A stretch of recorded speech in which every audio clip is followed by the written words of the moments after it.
રાષ્ટ્ર સમાજ અને પરિવારના ઉત્કર્ષ માટે રોગ મુક્ત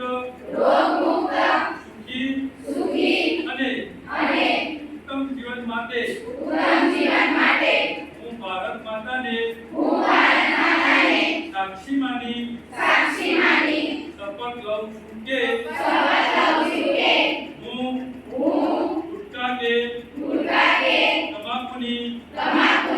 તમામ બનાવટોથી મારા જીવનને